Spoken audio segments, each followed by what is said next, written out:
sometimes progress is the W. Like maintaining in some seasons is winning. This has been my big focus right now. And I'm not the first person to say this, but just winning the day. And Bill Ackman had this hard season where he was getting divorced. He just lost $4 billion. And he was not him today. He was earlier on his career. So, I mean, it was just the worst. And it was just a terrible slog. And he said one of the difficult parts about that period is that there was no one thing that was like, oh, I can tackle this today. Like you're not going to finish the divorce today. You're not going to undo the $4 billion loss today. And so it's like when you have these larger, more complex negative things that do scale, it's like, how do you navigate through that? And for anyone who's listening right now, it's like, maybe it's the bad breakup, maybe it's or maybe you're getting divorced, right? Or maybe it's like the business isn't working the way you want. It's like, and there's like 10 things that you have to fix. And so he had this very tactical advice, which I liked a lot, which is he just tried to make progress, and that was it.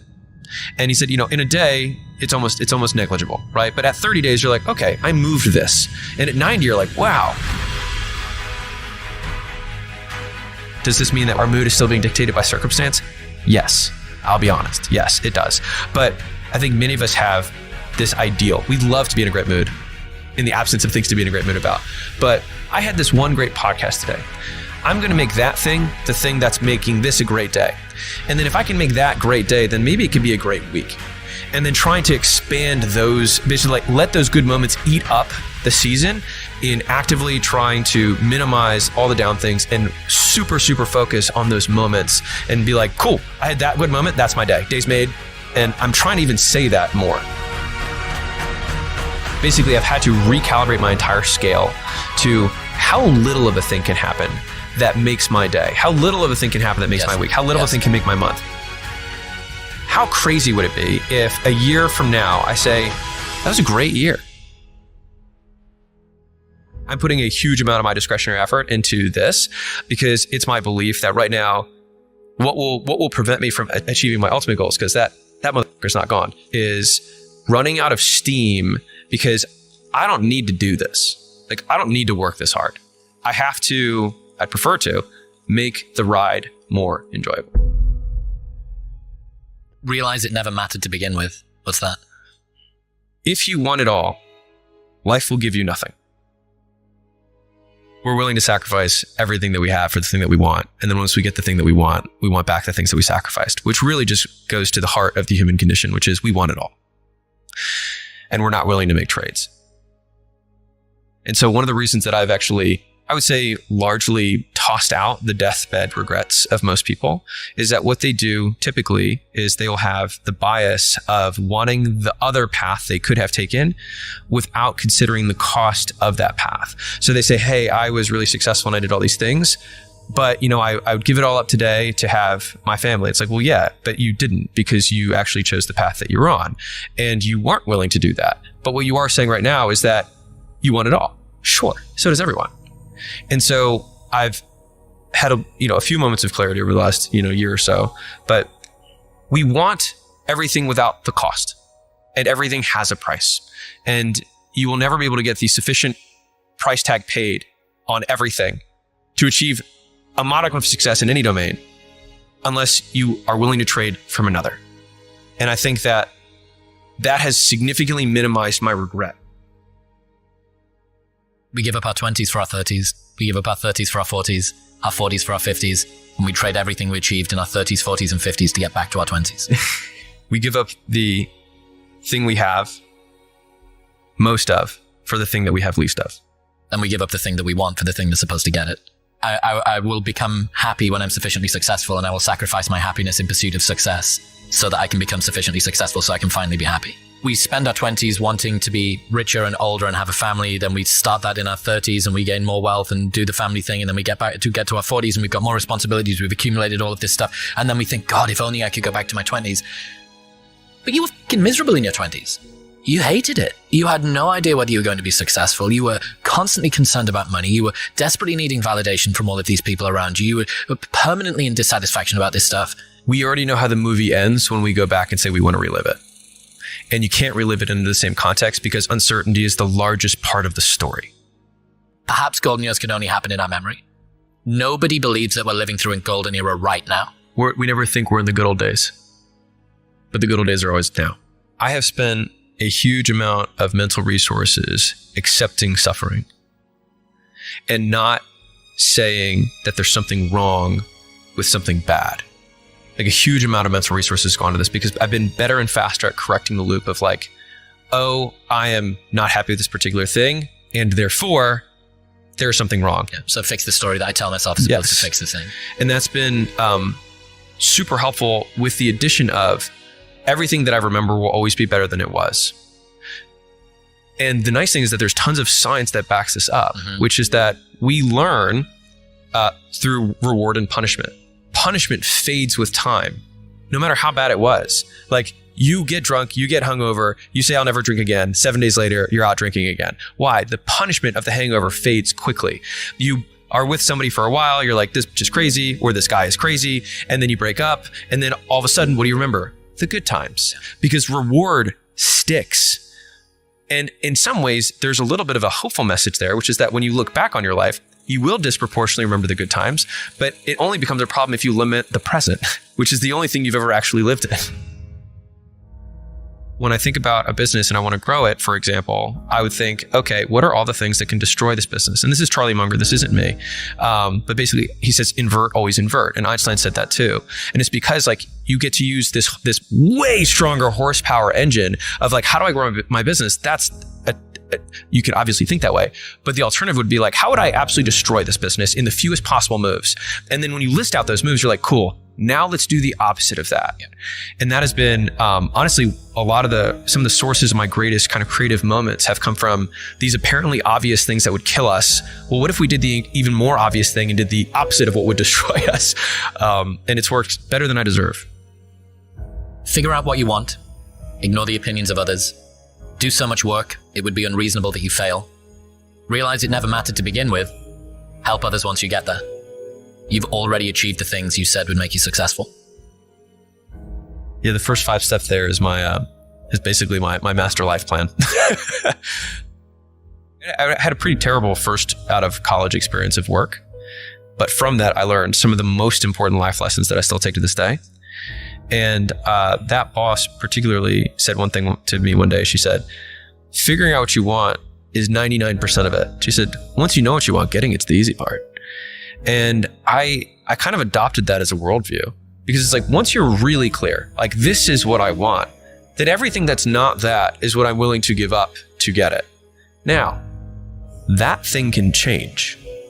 And I think that's the part that people miss. And I think we should all have permission to change what we want in any given moment, and not having basically sunk life bias of like, I put 10 years into this thing and that's okay. And that's what I needed to do at that time. And today I'm going to change everything. It's been super helpful for me to not think of my changes as permanent, because it's allowed me to make such dramatic changes in my life or my business much faster than I think most people have been willing to, because there's this weight of forever on top of everything. Like I can do this for today, and tomorrow, if it still works, I will do it for tomorrow.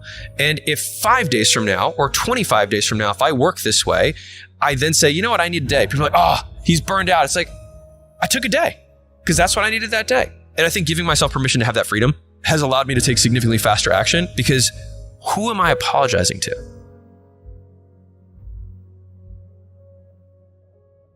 One of my themes this year has been focusing on moments, and on both the positive and the negative. And so like when we think back on, if I think back on the last year, right, I don't remember probably 95% of the year. Like I did the same things. And so it's like, it just didn't get recorded. Like nothing notable happened. And so really like when we think about a year, we really just recall a handful of moments, and that's it. And those moments in time are usually very short. And so I've been trying to think about the bad, seasons as, well, maybe it wasn't a bad season. Maybe I had 5 bad days, or really 5 bad moments that I then thought about for the entire season, and turned what would have otherwise been 5 minutes times 5 into an entirely bad year. It's like, okay, well, if we can do that in the negative, can we do in the positive? Which is, obviously the thing to exercise. I thought about that. It's like, if I were to boil everything down, of all the skills that you can learn, if everything that we do eventually becomes irrelevant, then the single greatest skill that you can develop is being in a great mood in the absence of things to be in a great mood about. most people don't question someone who's in a bad mood. Like, I'm just in a bad mood. So it's like, well, if you can be in a bad mood for no reason, it's like, you might as well be in a good mood for no reason, because that one at least serves you. And so I've been trying to exercise, like, because there's, on one degree, there's like, let's count things to be grateful for. On the other side, it's like, why do I have to have things to be grateful for in order to be in a good mood? Like, why is trying to find things a requirement of being in that mood? Like, can I not find things and still choose to be in a good mood? Because I've certainly not had things to be in a bad mood about and been in a bad mood. And so I've been trying to flex that, which is like, sure, we can find things to be grateful for. And when those things pop up, yes. And of course it's a practice, you get better at it. But like, what if I could just be in a good mood? And so I've just tried to break that relationship between the two, because then it makes it contingent on something that I can find. To take this to the absolute extreme, why should I be grateful? Why should I be happy? Why do I demand of my life that I must be happy during it? I think it comes down to, I used the word control before. Basically, if you can predict, it means you can control. But if you can predict what's going to happen, it means that you know what the variables are and you can influence those variables, which you can influence the outcome. We have a set of behaviors or skills that will increase the likelihood of goal achievement, whatever that goal is, being spiritual, being a good husband, whatever it is. These behaviors will do that. To increase the likelihood of me doing these behaviors, then I have to have more good stuff, less bad stuff. I will down that hill. Beyond that, what does anything that happened prior to this matter at all, insofar as it only works if I could use that same variable and then use it again to change my behavior yet again to be conducive to the goal. Expectation of life is that it's going to be, until I make the $1 billion, until I get married to the love of my life, until I get these things. You're just holding your happiness hostage until something great happens. What if something small could be something great? People only root for others at 2 times. First, when they're at the beginning of the race. Second, when they finish. Neither is when you need it. So you have to master the middle. The boring, exhausting, soul-crushing middle. That's where the winning happens, on your own. People will only cheer for you as long as you can't beat them at the game they value most. Friendly reminder that every person who doubts you is right until they aren't. It's a bug, not a feature. You know, at the very, very beginning, people say, I'm really excited for you that you're trying this thing out, right? And I noticed that everyone was very happy for me to try because I temporarily decreased my status. I actually became worse than them during that period of time. And then as soon as I achieved a level of success, which I then realized that their happiness for me was proportional to where they were on the ladder relative to me. And so as soon as I passed some people, then they stop being happy and then they start, saying bad things, right? And the people who were still always ahead were still like, keep it up, keep it up. And there's still people who have been that way my whole life. And I just wonder if and when I pass them, will they flip? I don't know. But also to the same degree, it was after you start the race, when you're in the thick of it, because you'll quickly pass the people who've done nothing. But then you have this long period of time where you don't catch up to the people who've been doing it for a long time. And that's the part where it's very lonely, because you don't have your initial posse. You have to leave them at some point. But then you don't get to the new group that's, way ahead and actually has some proof behind them that you can actually sit at the table. And so today, if I were to do something, I have tons of support, but I don't really need the support now. I needed it in the middle, right? In the many years that no one knew who Alex Hormozi was. And that's the hard part. And I think it's the story that Morgan Housel tells, which is that you just don't know how it's going to finish. And that's what makes it hard. It's the uncertainty of what if I give up everything that I've done in my life for nothing? And then all of a sudden, if I knew that, then I wouldn't be willing to make this trade. But in retrospect, when you do have the thing, you're of course I was if I knew that this was going to happen, I would happily make the trade. Yeah. But you don't know. And so you're just putting the money down and they're rolling it, but you get to find out if you hit black 5 years from now.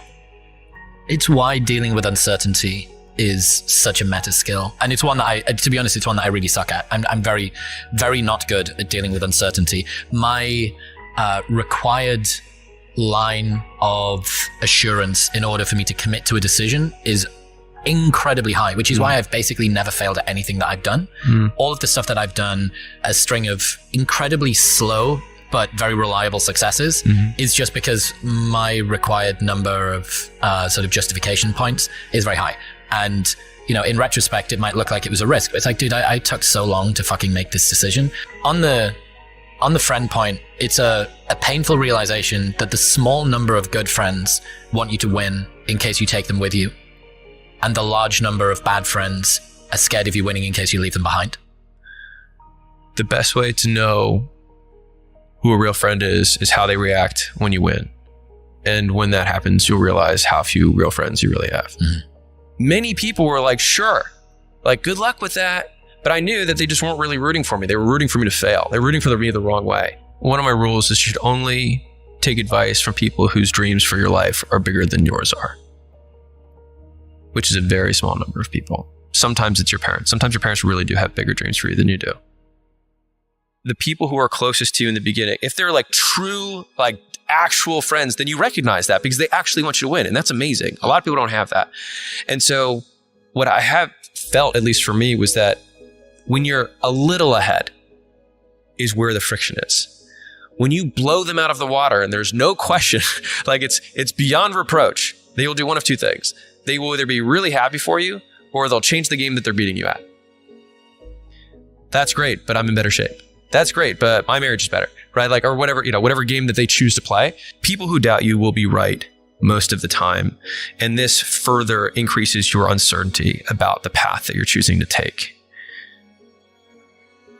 But on a long enough time horizon, most people who don't bet are guaranteed to lose.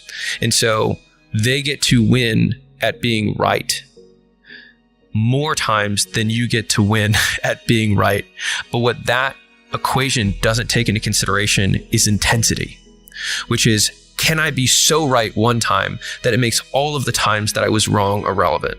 And in the nature of life, the answer is yes, almost a resounding yes for just about every domain. Like, everyone can say that every person you've ever dated has sucked, and they can predict that you're going to break up until you find the person that you're going to marry. And in that moment, who fucking cares about the other 90 people that you went on dates with, that everybody said was a bad idea, or that you have a bad picker, or you don't have a good taste? It's like, well, you're not marrying them. I date in a way that's different than you would prefer. Great, but I did end up finding this thing. The first thing that I ever did was an online fitness thing, and it kind of worked. And then I did my first gym, and it kind of worked. And then I started all these other side projects. I got distracted, and I didn't know. And the downside risk is significantly smaller and more frequent. It's both. You're more likely to lose, and it's more likely to happen more times. It's just that upside is uncapped. And I think about this one a lot. So there's this story of the guy. Do you know the guy who wrote Jingle Bells? No. So I didn't even know that was. I thought it was like Happy Birthday. I thought he was just gifted to humanity when we started. So there's this guy. He has the most tragic life you can imagine. Just like did nothing but failed. Was a failed everything, and his entire life was nothing. He just happened to write this small thing called Jingle Bells, and it has become, the number one song at Christmas time, like maybe globally. And I think about that life where it's like, what if I failed at everything, but then I have one thing that actually makes a permanent impact? I was like, would I trade that life for Aristotle's good life, where I amount to nothing, but the whole time was good? And this is just one of my eternal battles where I think with myself that I have no answer for, to be clear. But when I'm thinking through the periods where things suck, I'm like, well, maybe I'll get a Jingle Bells out of this. Mm-hmm. And maybe it'll just take 20 years longer than I thought. So not taking the shot is like saying, life, I don't want to scratch off this lottery ticket, but the lottery ticket's free. Yep. Why would you not scratch it off and try it? Whatever reasons that we usually give ourselves in the beginning for why we can't achieve something, you can almost always find not only just someone, but someone who's achieved world-class levels of success with worse conditions than you currently have, which then means it's absolutely possible. And then the only thing that it takes to